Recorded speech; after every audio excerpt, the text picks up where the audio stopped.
ಇದು ಕೂಡಲ ಸಂಗಮದ ಇಶ್ಯೂ ಆಗ್ತಾ ಇದೆ. ಈಗ ಸ್ವಾಮೀಜಿಗಳನ್ನ ಉಚ್ಚಾಟನೆ ಮಾಡಿದ್ರು. ಅವ್ರು ಉಚ್ಚಾಟನೆ ಬರ್ಲಾಗ ಅವ್ರು ಮಾಡಲಿಕ್ಕೆ ಬರೋದಿಲ್ಲ.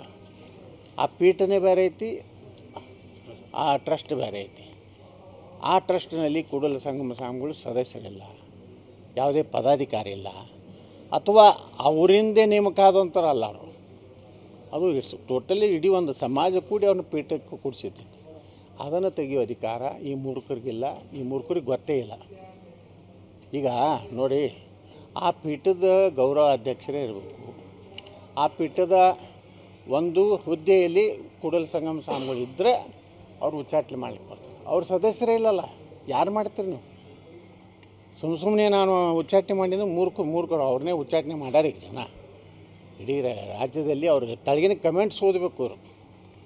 ಇವ್ರು ಏನು ಮೂರ್ಖರು ಹೇಳಿಕೆ ಕೊಡ್ತಾರಲ್ಲ, ತಳಗೆ ಕಮೆಂಟ್ಸ್ ಓದಿದ್ರೆ ಸೀದಾ ಹೋಗಿ ಹೋಗ್ತಾರೆ, ಮತ್ತೊಂದು ಎಲ್ಲಿ ಹೋಗ್ಬಾರ್ದು, ಸೀದಾ ಇದನ್ನು ಹಾಕೊಂಡು ಸಾಯ್ಬೇಕು.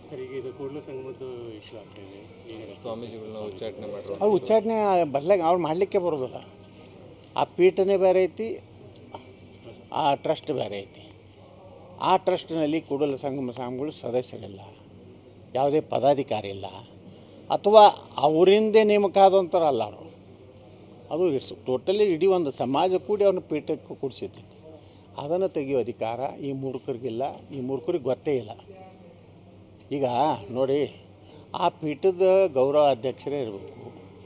ಆ ಪೀಠದ ಒಂದು ಹುದ್ದೆಯಲ್ಲಿ ಕೂಡಲ ಸಂಗಮ ಸ್ವಾಮಿಗಳು ಇದ್ದರೆ ಅವ್ರು ಉಚ್ಚಾಟನೆ ಮಾಡಲಿಕ್ಕೆ ಬರ್ತದೆ. ಅವ್ರ ಸದಸ್ಯರೇ ಇಲ್ಲಲ್ಲ, ಯಾರು ಮಾಡ್ತೀರಿ ನೀವು? ಸುಮ್ಮನೆ ನಾನು ಉಚ್ಚಾಟನೆ ಮಾಡಿದ್ದು ಮೂರ್ಖರು ಅವ್ರನ್ನೇ ಉಚ್ಚಾಟನೆ ಮಾಡ್ಯಾರ. ಈಗ ಜನ ಇಡೀ ರಾಜ್ಯದಲ್ಲಿ ಅವ್ರಿಗೆ ತಳಗಿನ ಕಮೆಂಟ್ಸ್ ಓದಬೇಕು.